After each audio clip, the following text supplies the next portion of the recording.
on parle toujours de la mère Afrique, c'est toujours au féminin qu'on parle de l'Afrique, et voilà. Et le personnage était un personnage féminin qui était en douleur, mais qui en même temps est un personnage rempli d'amour, parce que ce film est avant tout, même si ce film est un film extrêmement violent, et j'ai découvert en même temps cette charge violente du film quand je montais le film, parce que quand je l'ai écrit et quand je le tournais, tout allait tellement vite que je n'avais qu'une vision parcellaire.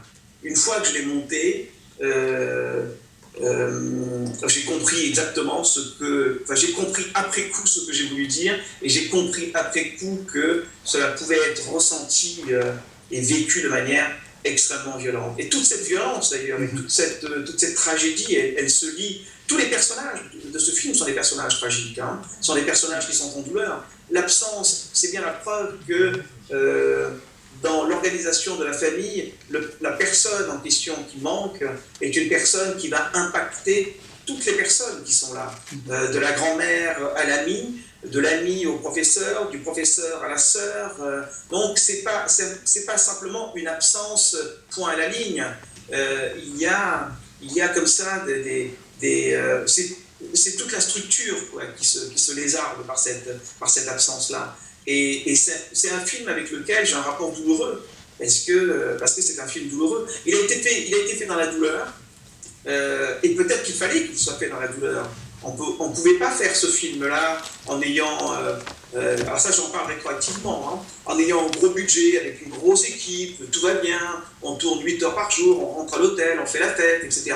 Et je pense que tout était cohérent, le fait qu'on manquait d'argent, le fait que ça a été très très dur, le fait qu'on ait tous souffert. On faisait des séances de 14, 15, 18 heures par jour. Et je pense que il fallait qu'on soit en cohérence avec le film. C'était un film douloureux, et en même temps, il fallait qu'on souffre pour que ce film existe, quoi. Alors, je ne me souviens plus de la question. Mais bon, voilà. Tu voulais réagir ? Oui, non, mais je voulais dire que c'est vrai que le fait d'arriver dans ces conditions-là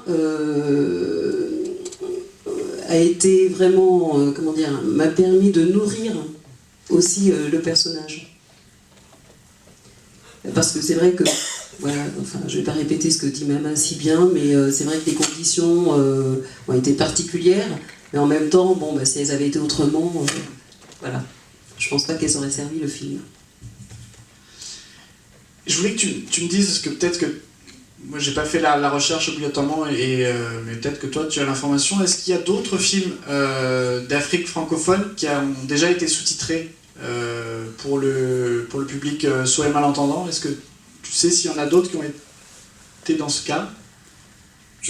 Pas à ma connaissance. Pas à ma connaissance. Non, pas à ma connaissance.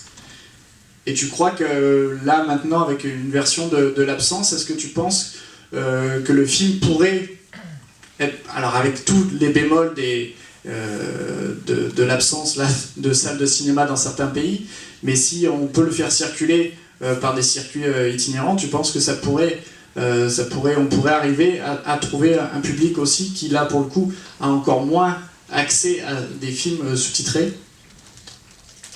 Écoute, avec encore d'autres problèmes qui sont l'écriture. L'un des prochains projets que je prépare, je ne sais pas si je t'en ai parlé, qui s'appelle L'Hymne à la joie, qui est un projet qui est déjà écrit d'ailleurs. Tiens, tu vois, il y a Zeka Laplaine qui est en train de m'appeler le Macao, là. Je ne sais pas si vous entendez un bip bip là sur Skype. Je suis obligé de couper sans qu'ils comprennent pourquoi. Le prochain projet que je prépare est un projet qui s'appelle L'Hymne à la joie, et qui a quelques difficultés à se monter à l'heure actuelle. Les télévisions se sont montrées intéressées, dont France 2, Canal et tout ça, et n'ont pas osé mettre de l'argent pour l'instant, parce que le sujet est un sujet qui ne... Comment dirais-je ils aiment l'audace, ils aiment le pari en question, et vous allez comprendre tout de suite de quoi je parle. Mais en même temps, il y a une inquiétude, puisque ce sont des gens qui sont des gens d'argent, qui investissent de l'argent dans des films et qui en attendent une recette. Et ils ont comme ça, ils ne connaissent pas ce monde. Pourquoi? Parce que dans L'Hymne à la joie, 95% des personnages sont des malentendants. Ce sont des jeunes malentendants. Et je me suis inspiré de cette population que l'on retrouve dans le quartier des Halles, ils se retrouvent souvent par là-bas. Et ce sont des jeunes de notre temps qui vivent comme tous les jeunes de notre temps, qui ont les mêmes codes culturels, avec la seule différence qu'ils n'ont pas l'usage de la parole, mais qu'ils ont une langue à eux. Et donc, j'ai écrit un film qui s'appelle L'Hymne à la joie. Et je vous disais donc, pour répondre à ta question indirectement, et j'y viens, Canal+ et France 2 ont pris une option au départ et ils ont freiné. Ils ont freiné les cas de fer parce qu'ils n'avaient pas de visibilité. J'ai eu beau leur dire que ce n'est pas simplement un film qui s'adresse à ce segment de la population, mais il se trouve que les protagonistes principaux sont des malentendants et que le film est totalement sous-titré, est en langue des signes et sous-titré. Donc pour eux, c'était une première.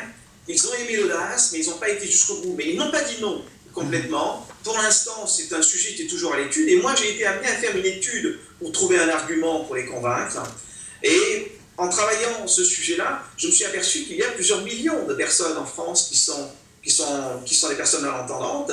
Et que dans l'entourage de ces personnes malentendantes, les personnes qui sont présentes dans la salle connaissent cette situation mieux que moi, puisque certains d'entre eux sont malentendants, certaines de ces personnes sont malentendantes. Donc une personne malentendante a autour d'elle entre 2 et 4 personnes qui parlent la langue des signes. Son père, sa mère, ses cousins, son frère, sa sœur, etc. Donc ça fait une population, ne serait-ce qu'en raisonnant en termes mercantiles et en termes mathématiques, ça fait une population de plusieurs millions de personnes.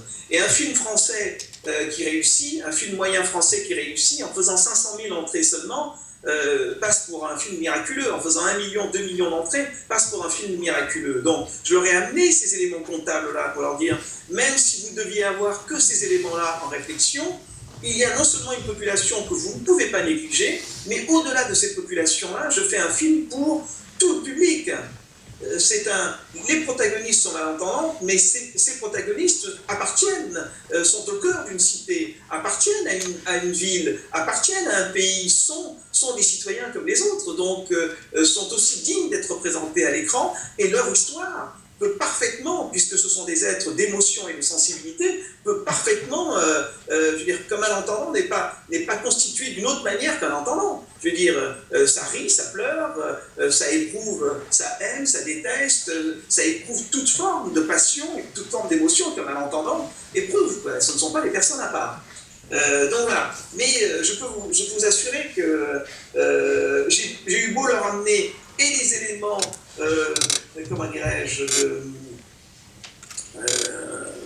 et des éléments artistiques, c'est-à-dire ils aiment le scénario, et les éléments comptables parce qu'ils résonnent en comptable, pour autant, il y a toujours cette difficulté-là. Et je pense que c'est la difficulté à laquelle le monde des personnes handicapées et la ségrégation dont ils vivent, dans ces personnes-là vivent, qui fait écho encore à cette difficulté à prendre une décision, à investir sur un film de cette nature.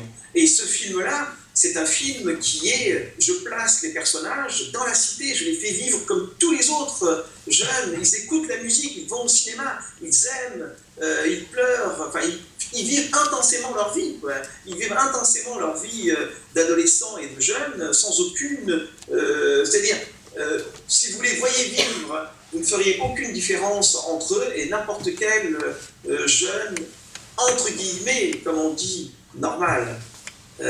Et je pense que d'avoir d'autres films qui soient sous-titrés en langue, à destination de la population malentendante, il faudrait que tous les films le soient. Voilà. Et je pense qu'il y a quelques dispositions légales d'ailleurs à ce propos-là. Il faudrait imposer à toutes les chaînes de télévision, à tous les cinémas, tout simplement de faire cela. C'est quelque chose qui relève du respect de l'être humain et de la démocratie, tout simplement. En termes de dispositions légales, par rapport à l'accessibilité donc du cinéma, est-ce qu'il y a quelqu'un dans la salle qui a des informations par rapport à des obligations dans les prochaines années ou pas? Non. En tout cas, la réalité est que toujours, à l'heure actuelle, c'est 4, 5, 6 films par an qui sont sous-titrés. Et encore une fois, c'est toujours des grosses productions et très très loin de films d'auteur ou indépendants, comme on peut le dire, ou d'art et d'essai. Il y a X termes, mais pour tout te dire, Mama, et également au public qui est ici au Cinéma L'Univers, ça fait plusieurs années que je essaye avec l'équipe de Cinémonde d'aller voir les salles d'art et d'essai de la région Nord-Pas-de-Calais en disant voilà, on a tel film qu'on a sous-titré, est-ce que ça vous intéresserait de pouvoir le diffuser dans vos salles pour, voilà, parce que c'est important.